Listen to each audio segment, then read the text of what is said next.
শংকৰ আজানৰ দেশৰ হিন্দু মুছলমানৰ মাজত স্থান নাই বিভেদৰ। মছজিদত হিন্দু তীৰ্থযাত্ৰীৰ বিশ্ৰাম। যি সময়ত ধৰ্মীয় মেৰুকৰণৰ ৰাজনীতিয়ে বিষাক্ত কৰি তুলিছে ৰাজ্যৰ আকাশ বতাহ, যাৰ পৰিণতিত অগ্নিগৰ্ভ সমগ্ৰ ৰাজ্যৰ পৰিস্থিতি, সেই সময়তে বিভেদকামী অপশক্তিৰ মুখত যেন প্ৰচণ্ড স্বৰ সোধালে নগাঁৱৰ পুৰণি গুদামৰ মুছলমান সমাজৰ মহানতাই। 90-95 জন আছিল মহিলা পুৰুষ তেওঁলোক আছিল।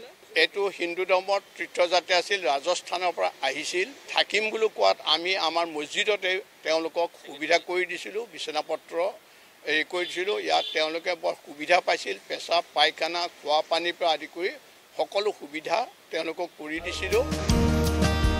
বিগত 35 দিনে দেশৰ ভিন্ন তীৰ্থস্থান পৰিভ্ৰমণ কৰি আহিছে ৰাজস্থানৰ এই তীৰ্থযাত্ৰীৰ দলটোৱে। প্ৰায় 100জনীয়া দলটোত আছে কেইবাগৰাকীও বয়োজ্যেষ্ঠ পুৰুষ আৰু মহিলা।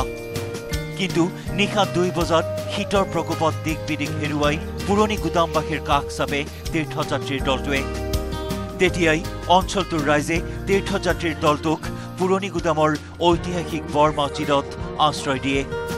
বিপদৰ সময়ত পুৰণি গুদামৰ মুছলমানসকলেই সাক্ষাৎ ভগৱান স্বৰূপ হৈ পৰিল হিন্দু ধৰ্মৰ লোকসকলৰ বাবে। ইয়াকে লৈ অতিশয় আনন্দিত राजस्थान तीर्थयात्री दल तो ये एक मस्जिद है। आप लोग का कोई दिक्कत हुआ रात में रहने से में कोई दिक्कत नहीं, कोई दिक्कत नहीं। हमारे को बहुत आराम, सोते ही नींद आ गई, घूमने से बहुत आनंद आया। अच्छा अच्छा, कैसे लगा? बहुत अच्छा लगा। अच्छा। पूर्वरे पৰাই যথেষ্ট মিলা প্ৰীতিৰে বসবাস কৰি আহিছে পুৰণি গুদামৰ হিন্দু মুছলমান সকলে।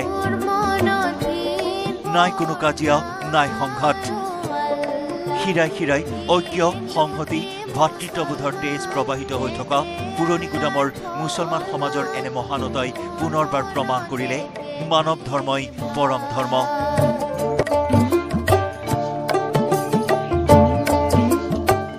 সামগুৰিৰ পৰা Krishna Saikia, news 18 Assam north east.